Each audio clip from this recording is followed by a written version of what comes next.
Saudações, meus amigos. Estamos começando o 15º episódio, nossa 15ª entrevista do Manutenção com Propósito. Bom, antes de mais nada, você que acompanha o nosso trabalho, muito obrigado pelo apoio. Se você está primeira vez que você está assistindo os nossos vídeos, vá lá no LinkedIn, no YouTube, se inscreve, fique por dentro de tudo que acontece. Bom, eu estou iniciando bem rapidinho assim, porque hoje, é a primeira entrevista nossa que nós recebemos 3 pessoas ao mesmo tempo.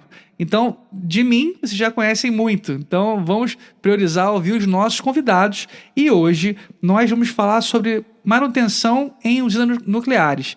Nós estamos recebendo aqui hoje 3 pessoas com ampla experiência, né? O Paulo, que é um apoiador do nosso canal, já tem um tempo. O Hugo, né?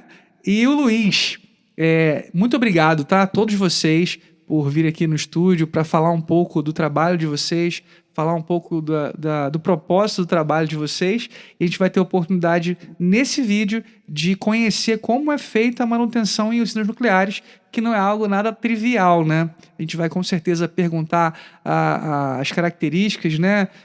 A diferença entre a manutenção convencional em indústria e a manutenção como é feita numa usina nuclear, a importância desde da parte de como é feita a geração até como são feitos os planos de manutenção, né, nas usinas.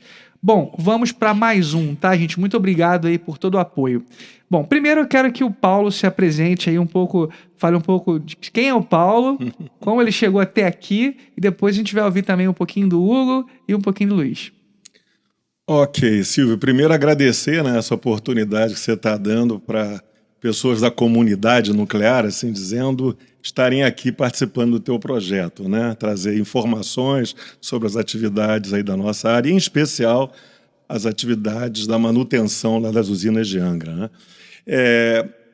Paulo Carneiro, eu sou engenheiro eletrônico formado pela UFRJ e depois fui atraído pelo programa nuclear, fiz uma especialização em engenharia nuclear através do Projeto Urânio, que era uma iniciativa que havia, uma cooperação da Nuclebras com a COP, né? E foi muito importante, foram várias gerações de técnicos que foram formados naquela época, né? E, bom, trabalhei durante 40 anos, hoje eu estou aposentado, mas continuo ligado à área, fazendo alguns trabalhos como consultor. E nesses 40 anos, então, passei por todas as empresas que estavam responsáveis pela geração nucleoelétrica, né? Porque foram várias mudanças institucionais. Então, eu tive na Nuclebras, no CLEM, fui para a Alemanha, fiquei 3 anos, voltei, fui para a Promon, fui para a Furnas, não é, quando foi decidida a construção de Angra 2, e depois toda a área de Furnas nuclear saiu de Furnas, e foi para o ambiente da Eletrobras, no CLEM e Eletronuclear, onde eu me aposentei aí já vão 7 anos, né? Já vão 7 anos. Então, é um prazer enorme ainda poder estar envolvido com o setor. É um setor que, uma vez que você tenha trabalhado nele, você fica ligado a ele para sempre. Eu não sei, fico pensando às vezes, eu não sei se é a tecnologia em especial que te faz ligar ao setor ou se é o fato de você ter sido sempre um grande desafio levar as atividades da área nuclear à frente. Então, é um prazer grande estar aqui, Silvio. Legal demais, né? Uma vida dedicada a essa área, né, Paulo? Em 40 anos, integralmente trabalhando na área nuclear, né? Que legal. Paulo, obrigado aí pelo apoio, gente. É importante reconhecer, né, e dar honra. O Paulo é um apoiador imenso aí do nosso canal. E assim como o Paulo, a gente tem outras pessoas que fazem esse negócio aqui acontecer, que é promover, né, a luz na manutenção. Paulo, obrigado. Bom, vamos lá. Hugo, você pode contar um pouquinho aí da sua trajetória?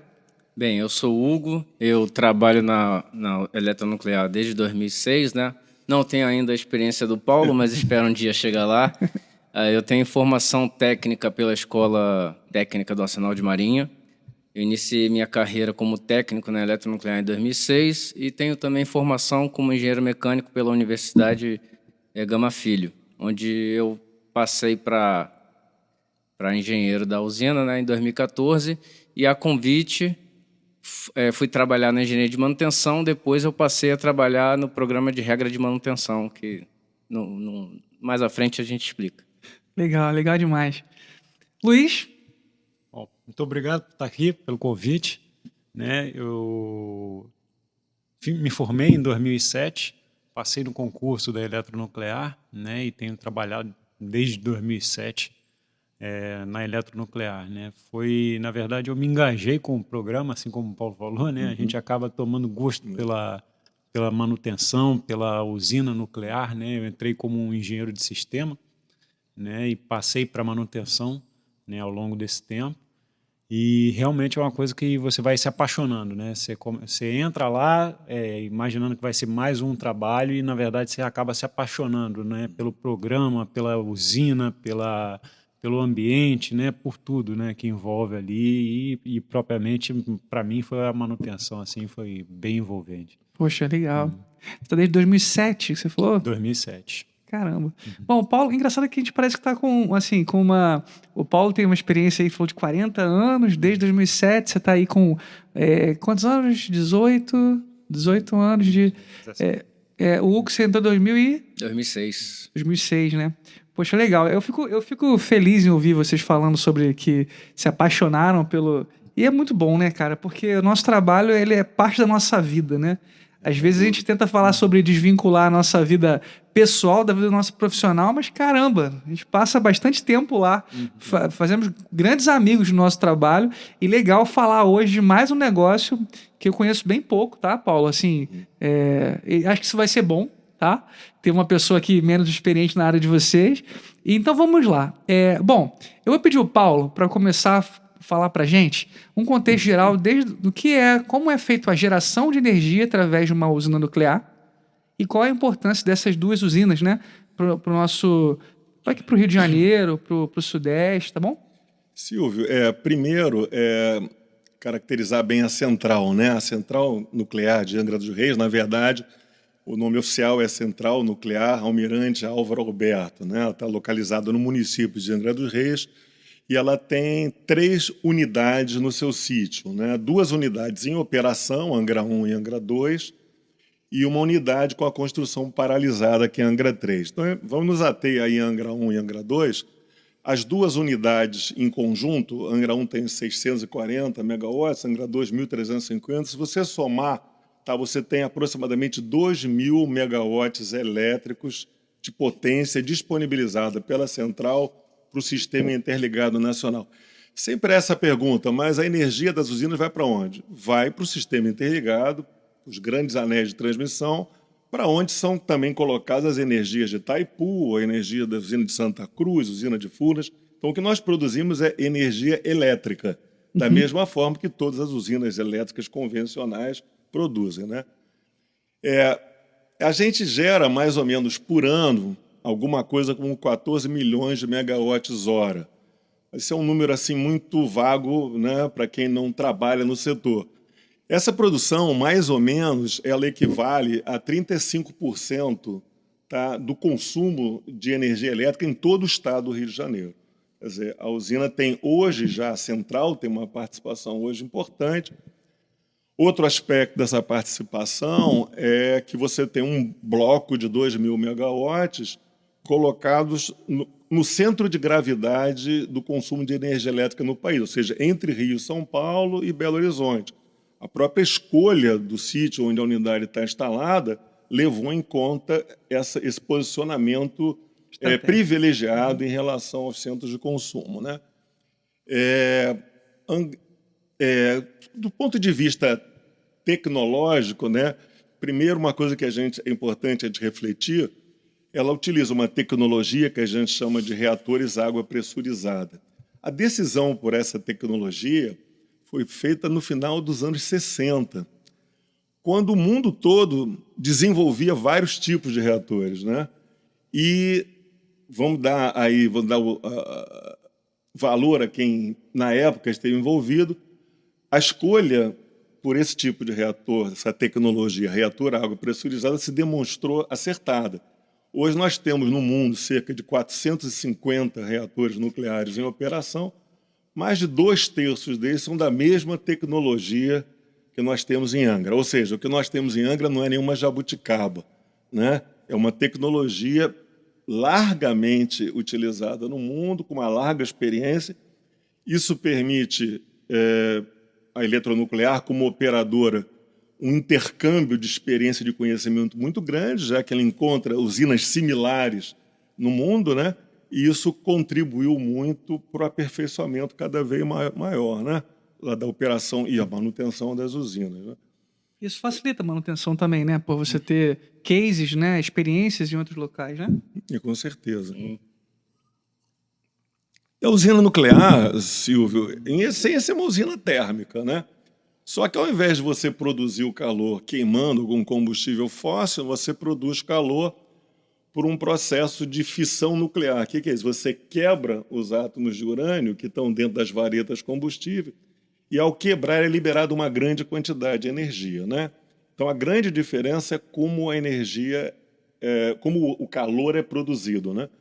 Esse calor, então, ele é transferido para um circuito secundário, através dos geradores de vapor, onde você produz vapor a alta pressão e temperatura que vai girar grupos turbogeradores da mesma maneira com qualquer usina térmica. Ou seja, a particularidade que tem na nuclear é a forma de produzir o vapor para rodar os grupos turbogeradores, né? A gente chama do sistema nuclear de geração de vapor, que é onde a usina é particular, onde todos os equipamentos ficam confinados de uma maneira segura. Então, é uma usina térmica, em essência, com particularidades técnicas e uma diferença na forma de produzir o calor. Entendido. Entendi sobre a importância das duas usinas, né? Do equilíbrio que você falou sobre que ela gera 35% de todo o estado, mas, como você falou, né? Ela fica ali no centro para promover esse equilíbrio. Uma coisa interessante que você falou sobre os geradores, né? Uma usina térmica, mas o que muda não é o combustível que está sendo queimado, e sim, né? Como é dividido essa parte da galera que trabalha com os reatores? Quem trabalha com reator trabalha também com gerador? Ou é bem dividido essas partes assim? Quem trabalha com os reatores e quem trabalha... Como é dividido, na verdade, a manutenção lá, os grupos de manutenção? Na verdade, a manutenção ela é dividida por unidade, né? A única divisão que a gente tem é Angra 1, Angra 2. É claro que hoje, até por conta da nossa estrutura de manutenção, né, a gente acabou fazendo a necessidade de mão de obra também que se faz, né, a gente dividiu um pouco e deixou a parte especializada para o pessoal da ETN, ou seja, o pessoal ETN concursado, né? Isso daí por quê? Porque a parte nuclear, a parte de geração, né, de calor, como o Paulo bem falou, né, parte nuclear, ela requer, sim, uma especialização maior, um cuidado maior, uma atenção maior, né? E por isso a gente fez o quê? Dada a necessidade de mão de obra, né? Porque estamos falando aí de 1.000 componentes em Angra 1, né? 11.000 componentes em Angra 1, componentes ativos em Angra 1, né? Ou seja, estamos falando de bombas, atuadores, ventiladores, né? A gente subdividiu, então, a parte de secundária, a parte de não nuclear, a gente contrata, a gente subcontrata as equipes, né? Então, são equipes terceirizadas que a gente tem, né? Requer uma qualificação menos específica, né? Ou seja, vamos lá, é um técnico em mecânica que pode dar uma manutenção no ventilador da área convencional, é um técnico em mecânica sem necessidade maior de especialização que pode dar manutenção numa bomba da área convencional, e deixamos toda a parte de nuclear, parte de segurança, envolvendo a segurança nuclear, né, com o pessoal especializado da ETN, porque aí sim a gente consegue controlar toda a parte de treinamento deles, dar treinamentos específicos, né, entrar mais especificamente, ou seja, dar um conhecimento mais específico para o nosso pessoal, né? Então, a divisão básica que a gente tem na manutenção hoje é essa, né? Seria a área convencional, onde a gente está com os terceirizados, pessoal contratado, e a parte de nuclear e segurança, que está com o pessoal nosso ETN. Legal. E não é uma mão de obra trivial, comum, né? Como o Hugo estava me falando, as usinas que temos ali em Angra são as únicas, né? Aqui no Brasil, né? Então a gente não tem... É aqui ou em outros países, né? Cara, vocês têm essa informação de quais são os países que possuem mais usinas? desse tipo parecido com o de Angra? É o país que tem o maior percentual da sua matriz de geração elétrica como nuclear é a França, segue sendo a França, né?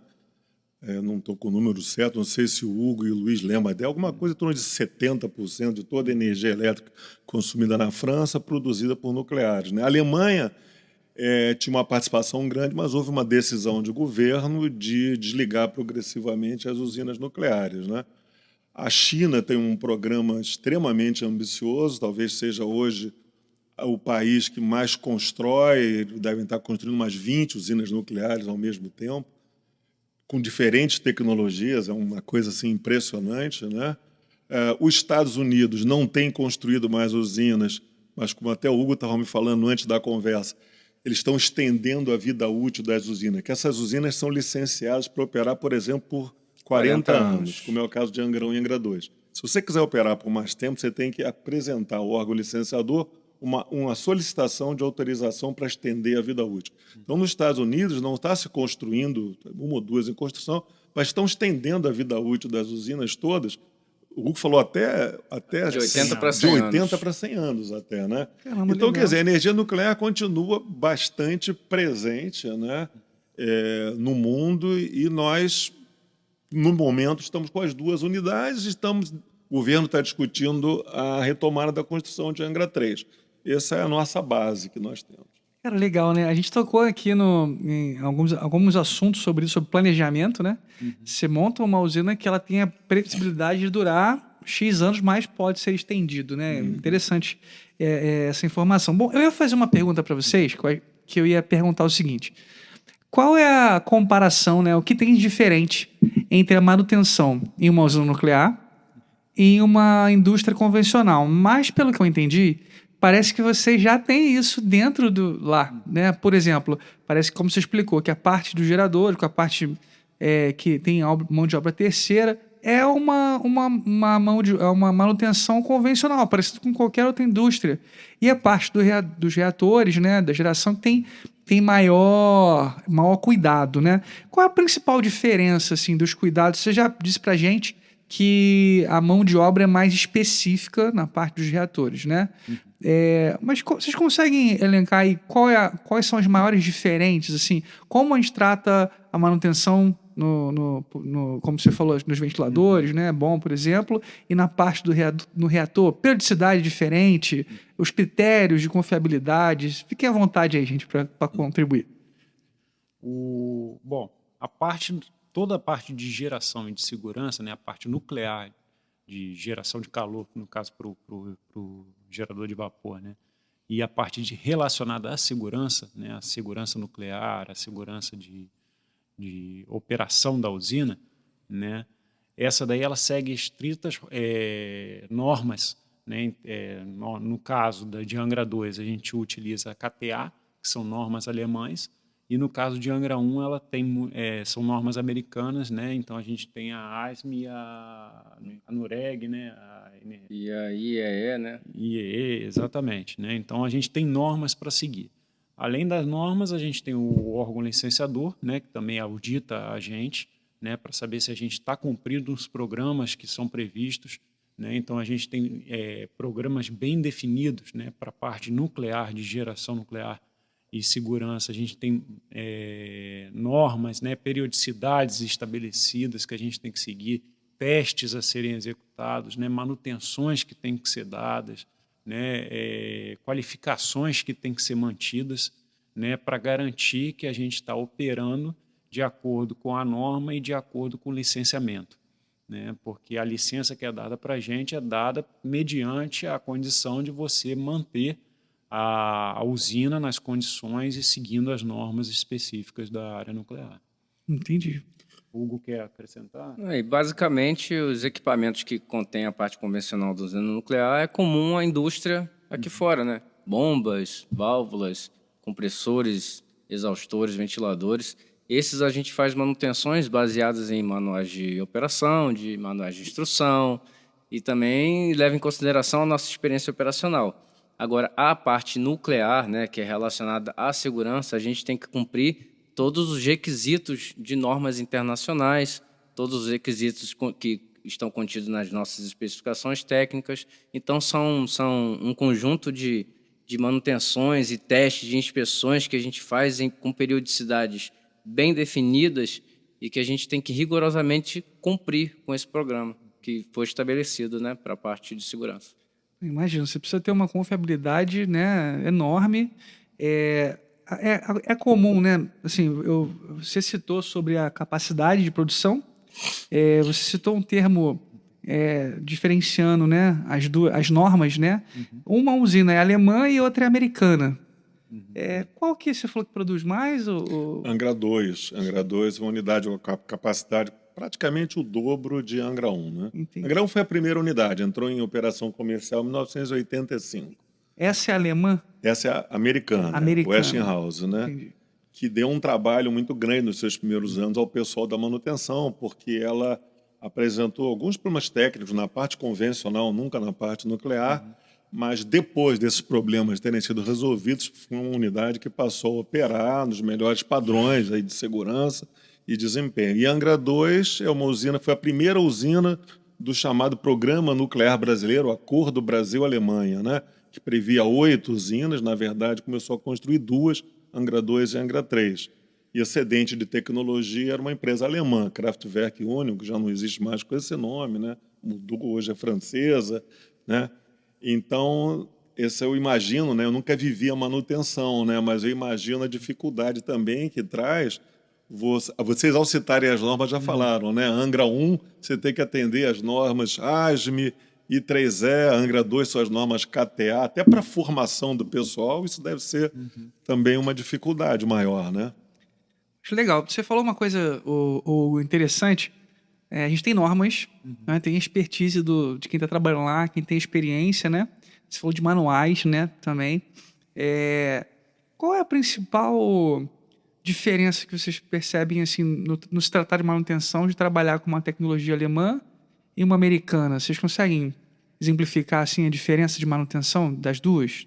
É gritante? É muito diferente? Ou vocês acham que é tênue essa diferença de manutenção entre elas? Eu não vejo muita diferença entre uma norma americana, né, o código ASME para operação e manutenção, e as normas KTA. Ambas elas trabalham com rigorosos padrões de segurança, que a prioridade das usinas é sempre a segurança, né, precede a nossa geração de energia. Então, elas têm um conjunto de regras que têm que ser seguidas para inspeção, teste de equipamentos. Me fugiu agora a palavra. As especificações técnicas, né, que são previstas dentro da usina, elas não são muito diferentes, não. A diferença são as bases técnicas que são utilizadas para cada conjunto de normas. Entendi. E vocês circulam, vocês fazem a manutenção das duas ao mesmo tempo, né? Vocês cuidam disso? Espaço físico lá, como que é? Grande? De uma para outra? Como é que funciona? Qual é o território lá, mais ou menos, a marcação? Qual a extensão de lá? Tem ideia do tamanho? Da central? Parque. Isso, do parque? O tamanho do parque é bem grande? Tem... Não acho. Não. Comparativamente à potência gerada, não. Pois Né? exatamente. Então, se pensar em Angra 1 e Angra 2, vamos esquecer Angra 3, fica na outra ponta, né? Ali daquela área. Mas considerando só Angra 1 e Angra 2, qual seria a dimensão ali? Sei lá, uns 2 quilômetros por 1 quilômetro, 2 quilômetros quadrados. Não deve ser muito diferente disso. Tenho muita noção. É bem compacto, tá? Para a quantidade de energia gerada, é bem compacto. Né? Angra 3 está numa outra ponta, né? Aí sim, se você considerar o site todo, ele é maior. Mas Angra 1 e Angra 2 estão bem próximos. Você falou que está há bastante tempo lá, o Paulo acho que consegue contribuir. O que mudou da forma que vocês faziam manutenção ou até a mesma parte da operação? Teve alguma mudança muito abrupta que se fazia, por exemplo, há 30 anos atrás? Porque eu costumo falar sempre isso. A gente participou de uma evolução tecnológica muito grande. Nós somos uma geração, e aí todos nós aqui somos de uma geração que viu coisas incríveis acontecer, né? Eu sempre brinco, eu falo assim, cara, e se eu voltasse no tempo hoje? Se o Silvio voltasse há 50 anos atrás, 60 anos atrás, eu falei, cara, acho que não ia mudar muita coisa, não. porque eu sou mais um utilizador de tecnologia, né, do que um cara criador do básico, assim, por exemplo. Não sei se vocês conseguiram entender o que eu falei. Por exemplo, a gente pega o celular aqui hoje, se eu quiser passar uma mensagem Bluetooth para você, usar o Bluetooth para me mandar um arquivo, beleza, eu utilizo isso, mas estou dando um exemplo só, tá, numa área de comunicação. O que mudou nesse tempo, assim? Desde o Hugo, que eu acho que me parece que é o mais moderno, depois o Luiz e o Paulo. Mudou muita coisa? Eu imagino que tenha mudado, essa pode ser uma pergunta até simples demais, mas vocês conseguem elencar as principais mudanças que tiveram nessas últimas 3 décadas aí, por exemplo, ou o tempo que vocês participaram ainda? Sabe? Eu nunca trabalhei na área de manutenção, né, propriamente, mas eu estimularia o Luiz e o Hugo a falar um pouquinho como evoluiu dentro das usinas, né? Como evoluíram os programas, né? A introdução da regra de manutenção, a introdução da visão de confiabilidade. Eu acho que isso é um trabalho bastante bonito, né, que vocês fazem lá. Né? O que é regra de manutenção? Que eu vejo vocês falarem bastante. A regra de manutenção ela é baseada na norma do órgão regulador americano, né, NRC, e ela é um conjunto de técnicas que você tem que seguir para monitorar a eficácia da manutenção dentro das usinas nucleares. É tipo assim, você estabelece qual é o escopo, né, de sistemas, equipamentos e componentes que você tem que monitorar dentro da usina. Depois de estabelecido esse escopo, você dá o grau de importância para cada um desses ESCs, né, que a gente chama lá de ESC, que é a sigla para estruturas, sistemas e componentes. Você definiu o seu escopo, você criou sua prioridade dentro desses ESCs e aí você começa a monitorar. Para quê? Para assegurar que essas estruturas, esses sistemas, esses componentes, eles sejam capazes de cumprir com as funções de projeto para o qual eles foram, né, criados. E de que forma que a gente faz isso? A gente faz a monitoração da eficácia da manutenção dentro das usinas. A manutenção está sendo performada em tempo, ela está cumprindo com as normas, com os procedimentos, com os manuais. E importante também dizer que quando ela não está sendo capaz de, né, a manutenção não é capaz de fazer com que os equipamentos performem na condição que eles desejável, no caso, né, a gente tem também que estabelecer um plano de ação com ações corretivas para mitigar as falhas desses equipamentos. Então, a gente tem, não é o desejo, né? A gente tem, por obrigação, fazer com que esses equipamentos eles desenvolvam as funções dele. A gente falando em confiabilidade, né? Dentro de um determinado período, sobre condições de operação já determinadas, fazer com que eles cumpram as funções dele. Perfeito. Estejam disponíveis e confiáveis. Disponíveis e confiáveis, exatamente. Pode falar. Não, aí só pegando o gancho que o Paulo deixou, né, que foi a respeito da evolução, né, da manutenção, né, e realmente isso daí tudo não é muito diferente, né, a indústria também vem evoluindo, né, a manutenção como um todo na indústria, tanto convencional quanto na área nuclear, também é uma evolução constante, né, e a gente está vivendo essa evolução, né. Então, falando rapidamente, né, que você perguntou como é que foi a evolução da manutenção na área nuclear, e era assim mesmo, era tipo, quebrou, conserta, né, quebrou, conserta. Só que isso não te traz nem disponibilidade, nem te traz a confiabilidade que você precisa para uma usina nuclear, né. Então, aí começou a se fazer muito manutenção baseada em tempo, né. Quando entrou a manutenção baseada em tempo, você determinava o período que você tinha que fazer aquela troca, mais ou menos como se fosse uma manutenção preventiva do seu carro, né? Você sabe que a cada 5.000 quilômetros você vai trocar o óleo, ou a cada 10.000 quilômetros você vai trocar o óleo, né? E depois disso a gente foi evoluindo, né? Aí começou a fazer a manutenção já com uma combinação de preventiva, preditiva, né? Começar a avaliar a falha, né, entrou a preditiva na jogada, né, e aí com isso você conseguiu começar a avaliar e começar a ter um balanço, né, de custo, qual é o custo de trocar a peça, dá para a gente monitorar, o equipamento ainda tá performando o objetivo dele, ele pode continuar operando.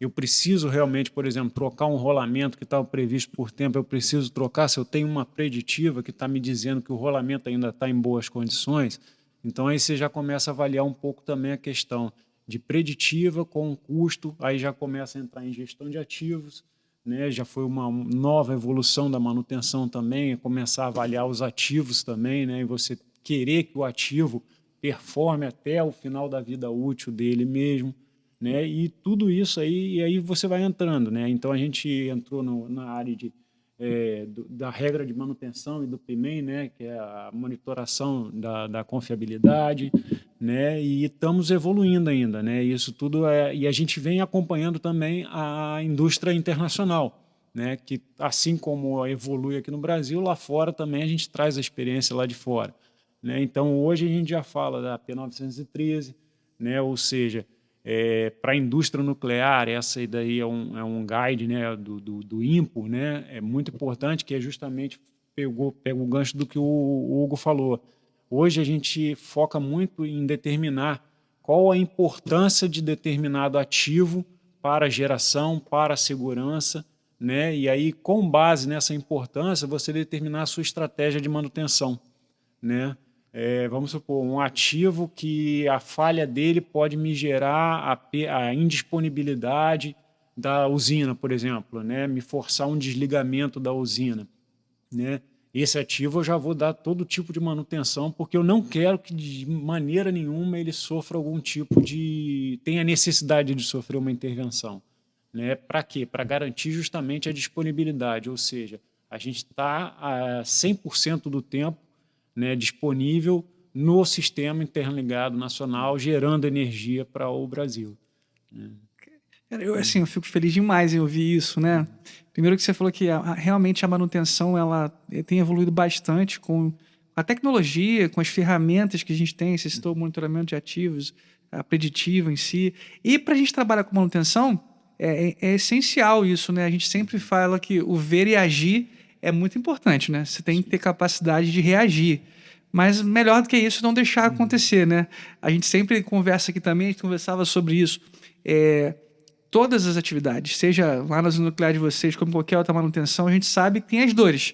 E a melhor forma de a gente classificar isso são através de matrizes de criticidade. Então, embora eu não conheça profundamente as regras de segurança, mas me parece que é algo que você define os escopos, define um grupo, a funcionalidade daquele grupo de ativos, né? E aí você ajuda a investir recursos de maneira inteligente, né?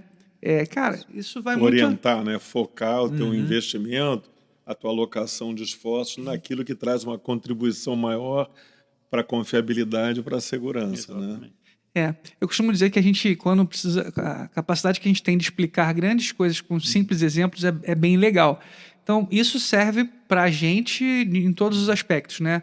Para gerentes, para coordenadores, para supervisores, para técnicos, dentro do seu local de trabalho, se você tiver essa noção de onde empregar a energia, é essencial para que você tenha sucesso, né? E quem trabalha com propósito, quem faz a manutenção com propósito, tem que estar linkado e saber o que está acontecendo, né? E esse programa de regras de manutenção é disseminado para os colaboradores? Como é que o que vocês consideram a importância de ter um time esclarecido? Não serem executantes apenas, né? Mas ter um time esclarecido. O que vocês consideram isso? Isso daí é uma boa questão, né, que você levantou, e é uma coisa que a gente prega muito, né, na eletronuclear, né, que é justamente esse engajamento, né, eu poderia dizer assim, né? Então a gente está sempre buscando que todos os colaboradores estejam engajados mesmo, né? O senso de propriedade, né? A gente costuma falar dar essa ideia para os colaboradores, né? Não adianta eu querer fazer manutenção ou eu querer ter uma usina segura se os colaboradores que estão trabalhando lá, como a gente aqui, né, não estão apaixonados, não estão engajados, não têm um senso de propriedade. né? Então, isso daí é uma coisa que a gente reforça muito nos colaboradores, tanto da eletronuclear quanto os terceirizados que participam lá com a gente, né, que nos dão todo o apoio, prestam todo o apoio, é para ter esse senso de propriedade, é para os caras se sentirem, olha, eu tô aqui, mas é como se eu fosse o dono do negócio, né? Porque não adianta você chegar lá e falar que você vai fazer a segurança, né? Que você vai manter a segurança, que você vai manter uma usina na linha, como a gente tem mantido, né? Com uma taxa de disponibilidade, né? Para o sistema elétrico, sem ter os colaboradores do seu lado, trabalhando na mesma direção, né? Com consciência, sabendo o que estão fazendo, né? Não adianta você chegar lá, pedir para um colaborador apertar um parafuso se ele não sabe qual é a importância daquele equipamento, né? Se ele não sabe qual é a consequência que tem se ele não apertar, ou se ele apertar, por exemplo, der o torque de maneira errada num flange e vier a vazar, qual é a consequência daquilo, né? Então isso daí a gente busca mesmo, né? E como você falou, né? A gente teve uma conversa prévia, né? Você falou, eu queria conhecer. Você vai ver claro, numa oportunidade que você tenha de ir lá para visitar a gente, né? Você vai ver como é que a usina é mantida, né? Ou seja, a gente se preocupa desde a pintura da parede, a pintura do chão, né? Até a condição do equipamento. Então, quer dizer, é para ter o sentimento de dono mesmo. Isso daí é uma coisa que a gente fortalece muito com os colaboradores, né? Seja ele eletronuclear, seja ele terceirizado, a gente trata da mesma forma. A gente quer o mesmo nível de comprometimento e engajamento de todos os participantes. Eu tenho um aspecto que eu acho que seria interessante vocês explorarem, né? Uma particularidade das usinas nucleares, que você tem uma área cujo acesso é restrito, né? Isso no interior o que é a contenção? É aquele sistema nuclear de geração de vapor, onde tem o reator com combustível e os equipamentos chamados circuito primário, ali é que circula, tá, o material radioativo. Isso tudo está encerrado dentro no caso de Angra 1, de um cilindro de aço, no caso de Angra 2, dentro de uma esfera de aço, né? Então, o acesso a essa área é um acesso restrito e controlado, a gente chama de área controlada, porque ali o trabalhador vai estar exposto a uma certa dose de radiação. Talvez fosse interessante o Luiz e o Hugo falarem um pouco sobre como se faz manutenção dentro de uma área como essa, né? Porque aí entra uma série de requisitos, o tempo é crítico. Bom, acho que talvez fosse interessante. Legal, Paulo. Toda manutenção dentro da área Controlada, né? controlada, né? A área sujeita à radiação, né? A gente tem treinamentos específicos, né? E segue mais ainda rígidos protocolos ainda, né? Passa desde o uso de vestimentas especiais ao controle de tempo do trabalho, né? Então a gente faz um controle bem forte em cima do tempo de trabalho, porque a radiação é distância, né? Tempo de exposição e, claro, a taxa que está sendo fornecida pela fonte radioativa. Sim. Né? Então, a gente tem um grande controle, a gente segue uma filosofia muito forte, né, que a gente chama de ALARA, né, que traduzindo, né, para o português seria tão baixo quanto é exequível, né, a manutenção. Então, a gente busca, a gente sabe que a gente vai ter que fazer a manutenção, só que a gente quer expor ao mínimo os colaboradores que vão estar lá à frente de trabalho. Né? Então, a gente busca, olha, como é que a gente pode ganhar tempo? A gente pode botar uma blindagem, por exemplo, para reduzir a taxa de dose a que ele vai ser exposto. Eu posso aumentar a distância, ou seja, ele ao invés de estar próximo da fonte, ele se afastar para dar a manutenção, né? Eu consigo afastar o equipamento da fonte de radiação. Então, tudo isso é avaliado de forma a gente expor ao mínimo mesmo, os colaboradores, né, ou o que a gente chama do IOE, que é o indivíduo ocupacionalmente exposto. Entendi. E hoje a evolução tecnológica, robótica, ele acaba expondo menos os colaboradores? Existem coisas que antigamente eram feitas por profissionais e hoje já são feitas de forma automatizadas? Não, com certeza. Tem manutenções, tem intervenções que a gente tem que fazer, né, em especial, né, quando tange o vaso do reator, ou inspeções rotineiras, né, por exemplo, inspeção de medição de espessura, alguma coisa assim, dependendo do local, é tudo feito de maneira remota, robótica, né, justamente para diminuir a exposição do indivíduo. Interessante, um cuidado enorme, né? Sim. Uma responsabilidade muito grande. Só ressaltar, né, que a empresa, no tempo que eu trabalhei lá, isso só deve estar mais seguro do que no meu tempo, os limites de dose, quer dizer, o trabalhador ele utiliza nessas áreas um dosímetro, né, onde é medida a dose que ele recebeu, e os limites de dose ocupacional que a eletronuclear considera são muito abaixo dos limites estabelecidos pela Comissão Nacional de Energia Nuclear. Ou seja, a eletronuclear protege Ela é bem os mais seus conservadora. trabalhadores, seus empregados, no nível ainda mais rigoroso do que a própria norma da Comissão Nacional de Energia Nuclear exigiria, né? A empresa tem um zelo muito grande, né, com essa questão, né? Acho legal. Ainda falando sobre o processo de manutenção, e aí acabando voltando numa dúvida que eu tinha, né? No caso, a água do mar ali, né? Qual é a função?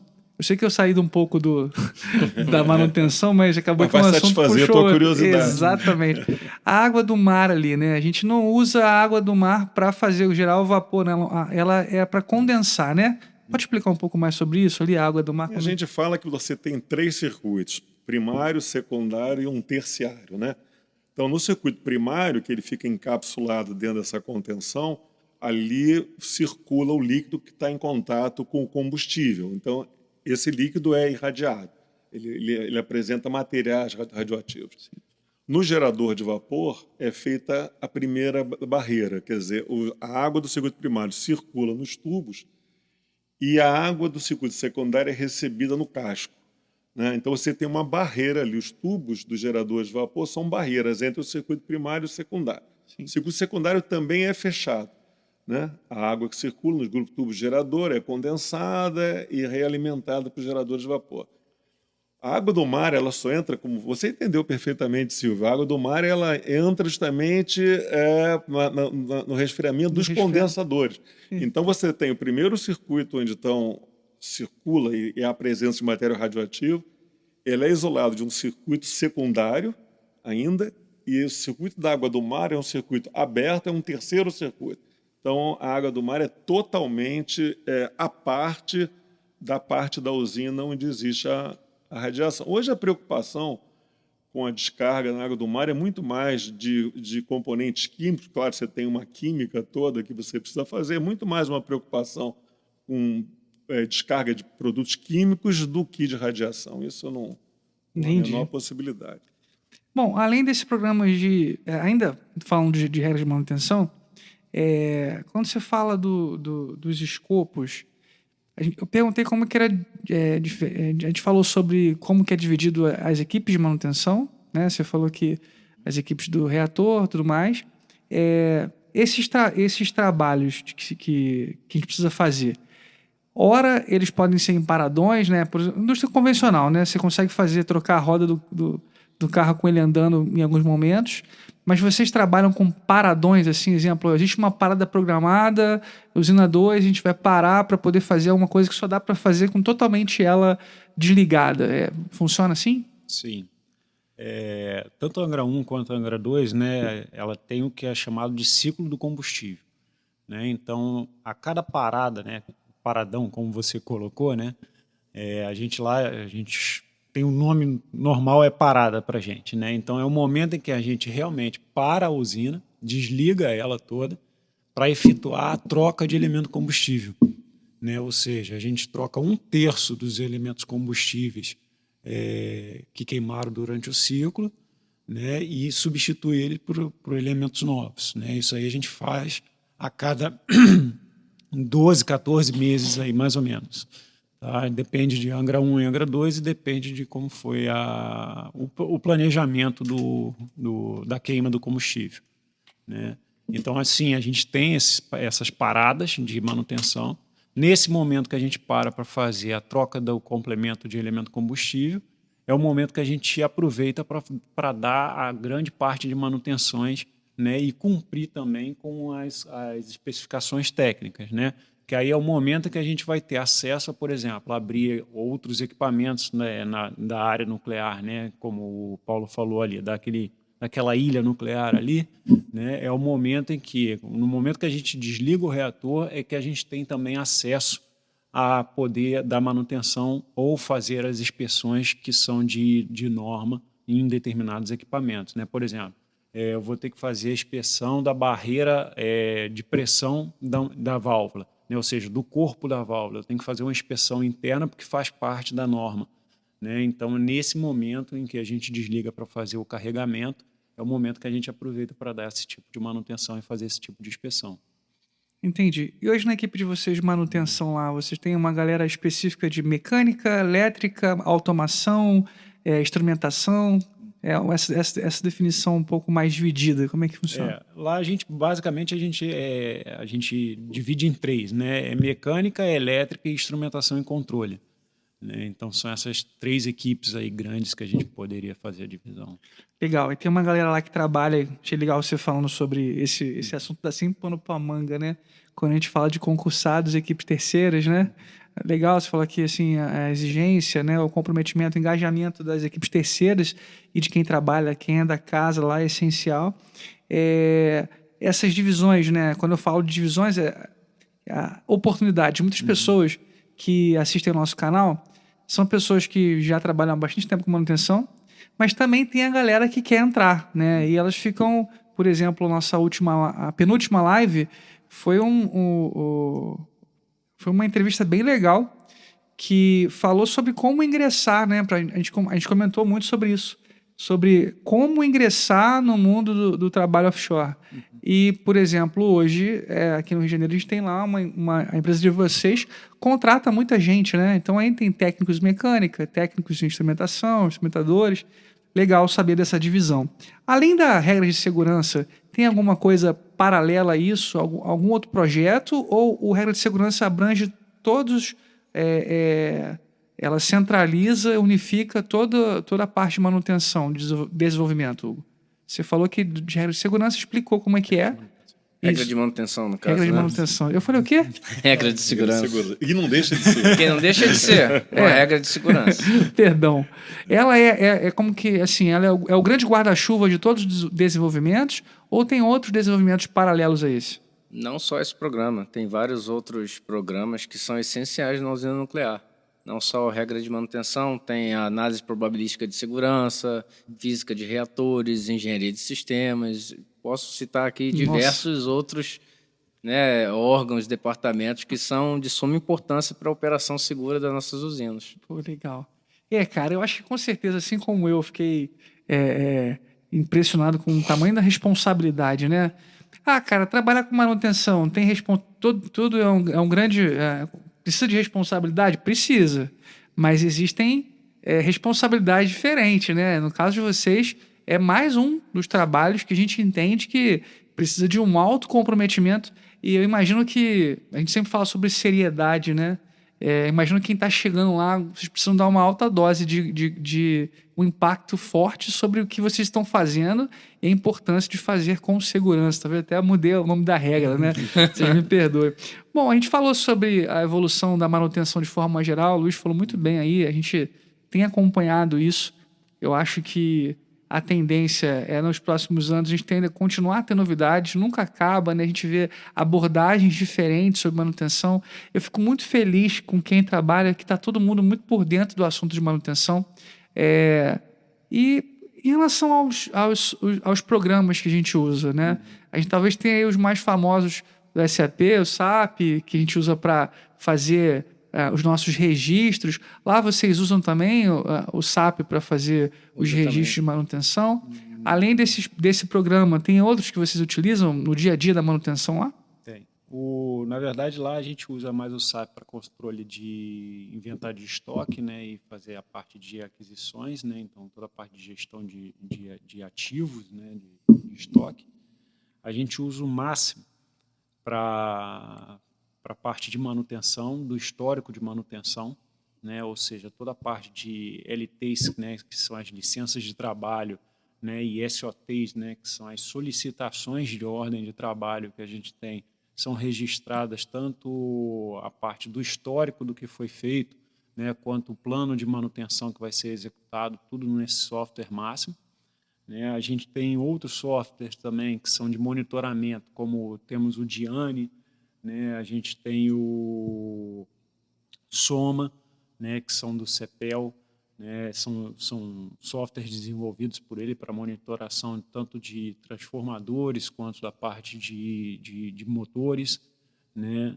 E a gente tem softwares também de preditiva, né, que são para fazer o acompanhamento preditivo.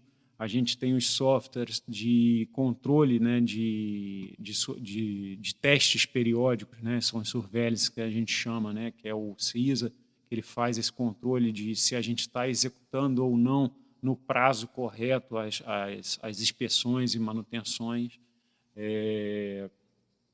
Eu acho que basicamente são... Tem também o config, né? Config, que é controle de configuração da planta, todas as modificações de projetos, tudo dentro do config. Também a sincronia, que tem o controle de todos os procedimentos que são utilizados de operação, de manutenção. Legal, hein? É bem... o Hugo tocou num ponto bom, que é o config, né? O controle de configuração, né? Isso daí é uma coisa que a gente tem assim, muito forte, né? Porque justamente por conta do licenciamento, né, que a gente tem e da necessidade da gente manter a licença ativa, a gente tem um controle muito forte da configuração da planta, né? Então, por exemplo, não é só chegar lá, a bomba deu defeito, eu quero trocar ela, pronto. Não, eu tenho que saber pelo que eu estou trocando, eu tenho que saber o que eu estou tirando, e eu tenho que saber se eu estou fazendo alguma modificação ou não na planta, né? Ou seja, tudo isso fica registrado, tudo isso é documentado, tudo isso tem rastreabilidade, tem qualificação, tudo isso é acompanhado. Só complementando o que o Luiz falou, o controle de configuração, na verdade, é você assegurar que a tua documentação espelha corretamente como os sistemas e equipamentos estão. planta. Se você está fazendo uma modificação de projeto, tem todo um procedimento para você pegar o documento original, você criar uma sistemática de, no documento, você trabalhar a modificação ainda em fase de desenho, depois tem o procedimento para implementação, de modo a assegurar que você tem um absoluto controle da configuração da planta. Você sabe exatamente... Olha a importância disso para uma manutenção, né? Nossa. Eu tenho agora que corrigir um problema. Eu vou abrir na minha tela os meus desenhos. Eles espelham realmente a realidade da usina? Isso é essencial. Isso daí é um ponto que eu ia reforçar, até foi bom que o Paulo já falou, né? É justamente isso, né? Não só para você ter o controle de configuração para o licenciamento, mas como também é muito importante para a manutenção. Ou seja, você vai no arquivo, você pega o arquivo lá, a bomba X, né? Eu vou dar manutenção na bomba X. Você pode ir lá, você vai ter o seu manual da bomba X, você vai saber como vai dar manutenção naquela bomba, né? Você vai ter um plano de trabalho que vai te dizer, olha, desmonta nessa sequência aqui a bomba, então você tem tudo correto. Esse controle de configuração é muito importante, né? Cara, desculpa o meu sorriso bobo aqui, tá? Mas assim, porque a gente sempre entende que fala e entende que isso é o ideal. A gente busca isso, né? Todo mundo que passou por aqui, os amigos que a gente conversa sobre manutenção, é tão ruim quando a gente chega, por exemplo, em algum local para consertar alguma coisa. Às vezes a gente não tem o manual, tá? Às vezes a gente faz o controle manual do manual. Não sei se você consegue me entender. Eu guardo o manual lá numa pasta no meu celular. E você falou que esse sistema, né, é o config, né? O config é para o controle de configuração e o manual a gente guarda em outro sistema, né? Gente, isso é muito legal. A gente tem... eu acho que isso é essencial. Você falou para mim que isso faz parte dos entregáveis de vocês. Então, exemplo, você citou no começo da sua fala que por causa da licença, por causa de ter que prestar conta do layout, da configuração, a gente está sempre mostrando, tendo que apresentar, tendo que ter a configuração, o que foi modificado, modificação de projeto, né? Mas mesmo em locais e aí depois se complementou sobre é essencial para manutenção isso, mesmo em uma empresa que não exija os entregáveis, né, legais, não exija tanto assim, nós podemos fazer melhor os nossos cadastros. Por exemplo, a gente pode sugerir, falando todas as camadas, né? Às vezes você não é numa camada de liderança que organiza, mas, por exemplo, dentro da sua equipe, seja qual for a camada, você consegue organizar. Eu estou dando um exemplo bem mais simples, tá? E quando a gente está numa empresa, num local igual a vocês, que entendem a relevância, você falou, Luiz, me pareceu com bastante orgulho do que você falou isso, porque, cara, que legal, você vai consertar. Isso dá sustentabilidade para os profissionais, dá tranquilidade para eles, dá qualidade de serviço. Você imagina que esses treinamentos, né, e o profissional que vai lá acaba tendo um amparo muito grande, e muito legal entender que tem mais local, mais uma empresa que usa dessa tecnologia para a gente buscar. Imagino também lá, você deve ter um controle de documentação, além de manuais dos documentos, dos circuitos elétricos, né? Cara, muito legal. Assim, eu me autoconvidei, Paulo, né, para fazer uma visita, né? Ah, mas vai ser ótimo, Silvio. E a gente sempre pode fazer melhor, né, cara? Despertar na gente. Hoje vocês falam com bastante orgulho do que vocês fazem, tem brilho nos olhos, assim, muito legal conhecer. Eu conheci primeiro o Paulo aqui, né, numa entrevista, e hoje estar recebendo vocês é bem legal. Gente, a gente sempre fala a gente falou sobre a geração, né, sobre como é feito, como é o processo. A gente está falando sobre a importância da manutenção e o formato que vocês fazem a manutenção ficou muito claro para mim. É lógico que eu sei que vocês citaram diversas normas aqui. O nosso intuito não é aprofundar, né, mas de falar de uma forma geral. Saindo um pouco agora da manutenção, né, para falar do grupo de vocês, da equipe de vocês. O Paulo, ele falou que está aposentado tem 7 anos já, né, Paulo? Isso, eu parei aqui para fazer as contas, me assustei. Mas não está parado, né? Parece aí um consultor, está aí ajudando e tudo mais. A equipe de vocês lá, né? Vocês têm, assim, a experiência que vocês possuem lá. Qual a importância de um líder para a equipe de vocês? O que vocês acham aí? Imagino que os dois sejam líderes, né? Ou trabalhem com uma equipe. Como é que a gente faz para tornar, né, o dia a dia da equipe mais legal, mais agradável e mais produtivo? Vocês têm alguma experiência assim, de um momento que vocês podem colaborar, de algo que marcou a história de vocês com a equipe? Na verdade, assim, eu sou líder de uma equipe, mas eu não exerço ainda uma função de confiança dentro da empresa, né? Então, assim, ao meu ver, o fato de você ser líder é você ajudar o seu colaborador a alcançar aqueles resultados que a empresa exige de você, como pessoa, como líder, né, como trabalhador. Não é simplesmente você cobrar resultados, é você ajudá-los a alcançar aqueles resultados que são esperados de toda uma equipe. Perfeito. Chamada liderança inspiradora, né? Exato. Eu não poderia ter colocado de forma melhor, né? O Hugo falou exatamente o que eu estava pensando e é exatamente isso mesmo. O papel do líder é prover, né? Você tem que prover as condições, né, para a sua equipe, para os seus colaboradores poderem realmente desempenhar o papel que é esperado deles, né, que é esperado da equipe. Né? Então, foi bem colocado, não é nada. E entender também, como você disse, né, em uma fala anterior, o colaborador, né, de chão de fábrica entender a importância do trabalho dele para a usina, né? Para a eletronuclear. A gente tem um top 5 de metas corporativas que é amplamente difundido e divulgado em todos os canais da empresa, no plano diretor de negócios, que a nossa prioridade é sempre a segurança. Então, a nossa primeira meta, fortalecimento da segurança nuclear. E isso está no sangue de todo colaborador que trabalha na empresa, você pode ter certeza disso. A prioridade precede, a segurança precede qualquer coisa, mesmo geração de energia. Você falou isso no começo, né? Que segurança antes Exato. mesmo da geração. E isso é a nossa meta número 1 dentro do nosso top 5 de metas corporativas. Só complementando, na verdade, quando a gente fala padrão de segurança, tudo isso é mensurável, né? A nível internacional, né? Por exemplo, a UANO, né? Que é uma organização que congrega os operadores de usinas nucleares no mundo todo. Ela tem os padrões, os indicadores através dos quais você avalia o padrão de segurança da unidade, né? Então, na verdade, a gente está falando de perseguir metas tangíveis, né? Isso que a gente chama de segurança é algo que é medido em números de desligamentos não forçados, em indisponibilidade de sistemas de segurança. Então, tem indicadores através dos quais toda a comunidade internacional se comunica, faz o benchmarking e se avalia mutuamente.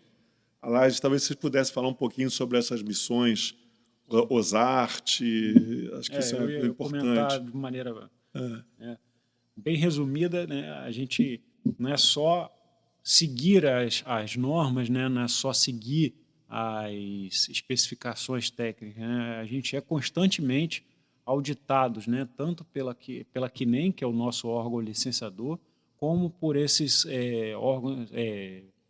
organismos internacionais, né? Que o Paulo citou ali, né? O ANO, o OSART e outros aí, né? A gente está constantemente sofrendo auditorias, né? Ou seja, eles vão lá, verificam como é que está o nosso processo, verificam se a gente está seguindo o nosso processo, né? Se tudo que está no papel é o que a gente está cumprindo, se está cumprindo a contento, quais são os resultados que a gente está obtendo, né? Ao seguir com aquelas inspeções e tal, se a gente está avaliando, se a gente está atendendo às especificações. E só para não dar uma ideia assim, que é tupiniquim, né, que nós somos especializados, não, os nossos técnicos participam em missões no exterior, participando dessas equipes de inspeção junto a outras utilities, na Inglaterra, na Bulgária, ou seja, essas equipes de inspeção são formadas por pessoal altamente qualificado de diferentes usinas, de diferentes países. Então, tanto a gente recebe aqui, como os nossos técnicos participam dessas missões no exterior. A área nuclear é uma área assim, de muito vaso comunicante, né? Sim, entendi. Para o bem e para o mal, né? Quando acontece um problema, todos correm também, todos são obrigados a fazer as avaliações. A gente pode Sim, fazer compartilhar, um né, experiência operacional para Os a cases, gente né? aprender. É mais fácil a gente aprender com o erro dos outros do que com Sim, o nosso, né? Deu certo ou deu errado, né? fazendo um paralelo é a aviação, né? A aviação também, ela, se você for olhar, também segue um pouquinho nessa linha, né? Ou seja, é indesejável que um avião caia, né? Então, sempre que há uma queda de avião, há uma repercussão, há uma investigação e tudo. Tem todas essas trocas de experiências, né? Todo mundo é auditado, né? Verificado. A mesma coisa na área nuclear, né?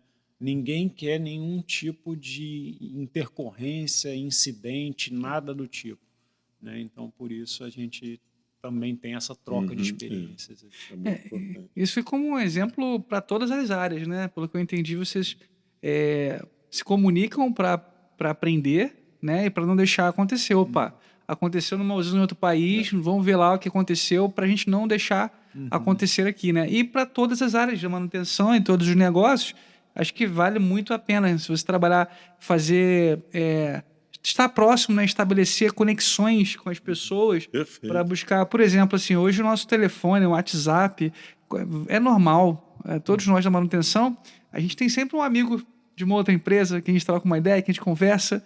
E a gente voltando para o assunto que eu achei interessante, para mim está muito claro que o viés segurança está enraizado e fixo em vocês, está ligado na cultura de vocês, porque quando a gente começou a falar das pessoas, a gente voltou a falar de segurança, né? Então, quer a melhor coisa do que cuidar das pessoas, da nossa equipe, é zelar pela vida delas, né? Ainda mais num trabalho que o colaborador ele entende que a sua segurança está acima de qualquer benefício ou valor, né, ou recurso gerado. Isso é um desafio para a gente que trabalha com manutenção e trabalha com propósito, porque nós sofremos pressões de diversas áreas. Nem todo local é tão organizado assim, com uma cultura tão forte. Mas, independentemente do que aconteça, Eu acho que pessoas que trabalham com manutenção, seja um líder formal ou um líder informal ou alguém que tem uma equipe, consegue filtrar, né? Assim, o Paulo falou da sua ampla experiência, eu imagino que o Paulo já passou por várias coisas.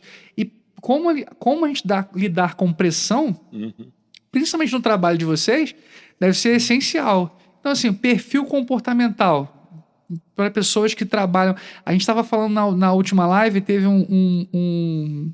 um apoiador que ele falou sobre confiabilidade humana. Vocês precisam muito disso lá também, né? Então, olhar para o colaborador. Na rotina de vocês têm lá o DDS, além do DDS, das reuniões de segurança que vocês fazem, né? Ainda falando das pessoas, mas também falando de segurança. Vocês têm algum programa além do DDS? Como é que como a segurança é essencial, mas tem algum nome, algum programa que vocês fazem com ele? É a proximidade com a liderança? Como é que funciona isso? Tem sim, a gente tem um programa muito forte de performance humana, né? A gente tem diversas ferramentas que a gente utiliza de performance humana, né? Vamos dar alguns exemplos. O alfabeto fonético é conhecido, né? Aderência a procedimento, inúmeras ferramentas, né? Para justamente a gente poder garantir que a gente sabe que pessoas são falíveis, isso é fato, né? A gente quer reduzir ao máximo o erro para não ter nenhuma consequência, primeiro, sobre a própria pessoa, né, ou sobre outros colaboradores próximos, né, e sobre os equipamentos também. Sim. Acidentes com vidas humanas, acidentes materiais também, né? São todos.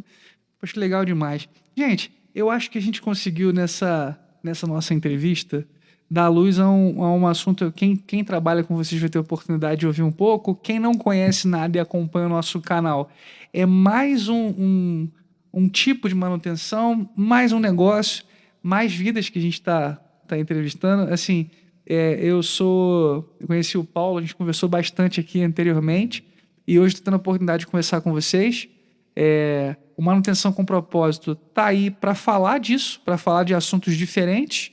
Eu acho que vocês conseguiram mostrar a cara de vocês, do trabalho que vocês fazem. A gente, sempre nas nossas entrevistas, Luiz, e Hugo e Paulo, a gente fala da parte técnica e a gente sempre termina falando sobre a parte de formação, porque eu tenho certeza que vocês são exemplos para muitas pessoas, né? O trabalho que vocês fazem, o amor que vocês dedicam. E a nossa esperança, o que a gente sempre quer motivar, é que cada um no seu trabalho possa estar diretamente ligado com o produto final do que o seu trabalho proporciona. Seja uma pessoa que trabalha... Eu sempre dou esse exemplo de uma empresa que eu trabalhei há muito tempo no ramo de cosméticos, uma pessoa que faz manutenção numa linha de fabricação que faz tinta de cabelo, por exemplo.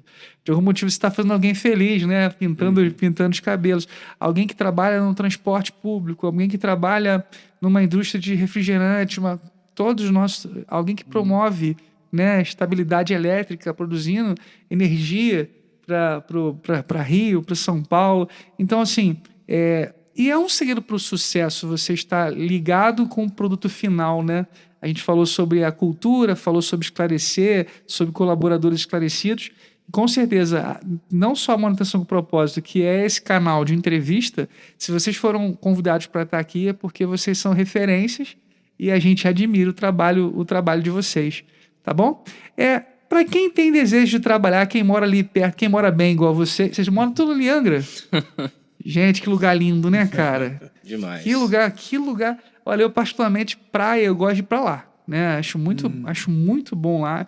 Acho lindo demais. Além de morar bem onde vocês moram, vocês já explicaram lá os tipos de como é dividida a manutenção, instrumentação, mecânica, elétrica. Então, falou que tem os trabalhos dos concursados, né? Os terceiros também.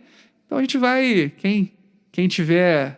disponível, querendo procurar emprego, tá por lá também. É mais uma indústria para a gente trabalhar. E o ramo da manutenção ela é muito, muito grande, né? Então, assim, eu tenho falado isso, que muita gente pergunta para a gente assim, qual é a melhor hora de estudar, quem quer ir para a área da manutenção. Mas eu gosto de mecânica, eu gosto de elétrica. O importante é se identificar com alguma área e cair para dentro, tá bom? Bom, Ótimo. eu quero mais uma vez agradecer vocês três pela presença, o Paulo aí por ser esse aproximador da gente, tá? Geralmente os convites que eu faço são pessoas que eu vi algum material e, na verdade, eu conheci o Hugo e o Luiz através do Paulo. Paulo, muito obrigado. E eu queria, gente, que vocês dessem as nossas considerações finais. Vou pedir o Luiz e o Hugo da manutenção dar um conselho para a gente que trabalha com manutenção, o que levaram vocês a ter sucesso no trabalho de vocês. Se vocês pudessem dar um conselho para quem trabalha com manutenção, o que vocês podem contribuir aí para o nosso Manutenção com Propósito? Bom, eu diria que é dedicação e muita paciência. Bota paciência. Porque manutenção é isso, tá? Você vai, a cada dia você vai ter uma nova desafio, né? Um novo desafio. Todo dia você vai estar enfrentando algum tipo de intercorrência, algum problema, alguma adversidade.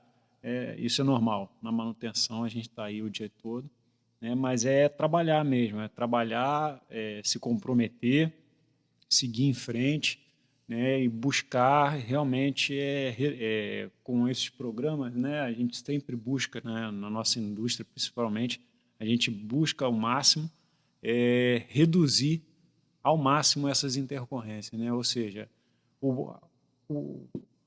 a equipe de manutenção e a equipe de confiabilidade está trabalhando direito quando o seu profissional de manutenção está sentado lá na cadeira, né? Ou seja, quer dizer, eu não estou precisando dele no campo para apagar nenhum tipo de incêndio. Isso daí é a melhor coisa que a gente tem, né? Então, você sabe que você está trabalhando com confiabilidade, né? Ou seja, você só vai botar o seu profissional de manutenção para fazer uma preventiva, uma preditiva, que é só para acompanhar e garantir a confiabilidade mesmo. Esse daí é o maior desejo nosso. Show de bola, Luiz. Levando em consideração que a nossa cultura de segurança, né, é amplamente divulgada, eu diria que trabalhe sempre com amor, né? Com paixão aquilo que você faz e colocando sempre a nossa segurança, a nossa proteção física em primeiro lugar, porque quando a gente chega em casa tem sempre alguém na nossa espera, né? A nossa família, nossas esposas, maridos, os filhos. E também muito importante você ter respeito ao colega que está ao seu lado, independente do nível que seja, independente do cargo, da profissão. Você sempre ter respeito pelas pessoas que trabalham com você, seja ela de manutenção, seja ela de operação, seja ela de limpeza, respeito ao próximo. Acho que é muito importante isso, para que o ambiente de trabalho seja bem tranquilo. Ótimo recado. Quem trabalha com propósito, trabalha com respeito, né? Perfeito. E aí, meu amigo? Não tem mais nada a acrescentar. Eu acho que nós cumprimos o nosso propósito. Foi muito bom, Silvio, ter o Luiz e o Hugo com a gente, né? Acho que a conversa a gente passou por vários temas interessantes, uns mais técnicos, outros mais comportamentais, culturais. Eu acho que imagino que ao assistir depois a gente vai ver um caleidoscópio de temas, de visões interessantes. Foi ótimo. Gente, assim, a gente faz amizades aqui, né? Cara, esse dia eu tava falando assim, nossa, eu tô ficando até emotivo quando falo de manutenção, mas é porque a gente sabe como só quem vive que sabe o que é, né? A gente tava falando aqui sobre o tempo que a gente, às vezes, por vezes, né, não tá com a nossa família por diversas ocorrências, e aí o Luiz falou uma coisa que é interessante, né? Às vezes a gente acha que colaborador bom é aquele que fica correndo para lá e para cá. Uma vez eu ouvi de um jovem assim, quando eu quero falar que eu sou uma pessoa que trabalha na empresa, eu fico andando rápido de um lado para o outro. Esse cara mas está sendo ocupado, não quer dizer que a pessoa está sendo eficiente, né? Verdade. E o trabalho com propósito, bicho, ele fornece qualidade, não, resultado, né? Mas para quem está trabalhando, tudo fica melhor para todo mundo, né? E, gente, o Manutenção com Propósito está aí para isso. A gente está terminando aqui a nossa 15ª entrevista. Muito obrigado mais uma vez. Bom, você consegue assistir, além desse bate-papo que está vendo agora, é só você olhar lá nos vídeos anteriores, você vai curtir uma série de entrevistas com assuntos diversos. E a gente aqui no Manutenção com Propósito está no LinkedIn, principalmente, e no YouTube. Tá bom? Bom, gente, um abraço aí. Eu vou fazer uma coisa que eu não costumo muito fazer, tá? Eu vou também, se vocês quiserem mandar um abraço, vou franquear mais uma vez. Eu vou mandar um abraço para uma galera aqui e vou pedir para que vocês deixar a oportunidade para vocês mandarem um abraço para alguém aí da família de vocês, algum amigo, a equipe, tudo mais. Bom, gente, eu não costumo fazer isso, mas eu quero mandar um abraço para a equipe que eu trabalho. Tá? Eu trabalho lá no Metrô Rio, uma empresa que é sensacional, com pessoas altamente comprometidas com o nosso sistema, pessoas que quando tem fatores externos arregaçam as mangas e se unem para resolver. Isso vai muito ao encontro daquilo que eu acredito. Então, mandar um abraço aí para a minha equipe, para toda a equipe de manutenção do Metrô Rio, que são assim, sensacionais, sem palavras. Paulo. Não, só aproveitar e dar um grande abraço nos colegas todos da Eletronuclear, aqui representados pelo Luiz e pelo Hugo, né? E dizendo que eu acompanho, não faço mais parte da empresa, mas tenho a mesma admiração que sempre tive pela equipe da empresa, pela competência, pela seriedade, dedicação, e conversar com vocês aqui reforçou ainda mais essa minha visão, né? E agradecer, Silvio. Show de bola, Paulo. Um abraço para você, né, pela oportunidade, obrigado. Nada. Por estar aqui. Eu que agradeço. E a toda a equipe lá da Eletronuclear também. Show de bola. Bem, eu queria te agradecer finalmente, né, pelo convite, agradecer também pela oportunidade de estar falando sobre o nosso trabalho, de estar falando sobre a nossa usina nuclear, sobre a indústria nuclear, né, que é importante para o país. Mandar um abraço para os colegas lá da manutenção, engenharia de manutenção, os colegas que trabalham diretamente comigo no PEMEN, né? E um abraço, lógico, para minha esposa, que está esperando um filho meu. Opa, legal, Fiquei hein? sabendo recentemente que você é papai, então Parabéns, cara. espero que eu cumpra essa missão com êxito. Legal, né? Agora que o Hugo falou isso, dá um abraço pra minha esposa também. Tá? Então eu vou mandar um abraço para a Andréia. Tá Eu estou aqui certo. porque a Andréia me colocou em contato com o Silvio, minha namorada. O Hugo deixou a gente numa saia justa, né? Desculpa. Nada, Poxa, nada, ele parabéns. falou da esposa, a gente não vai falar nada, ia Parabéns, ficar tá? mal. Gente, até a próxima aí. Sigam os nossos canais. Um abraço aí. Obrigado mais uma vez, tá, galera? Fui!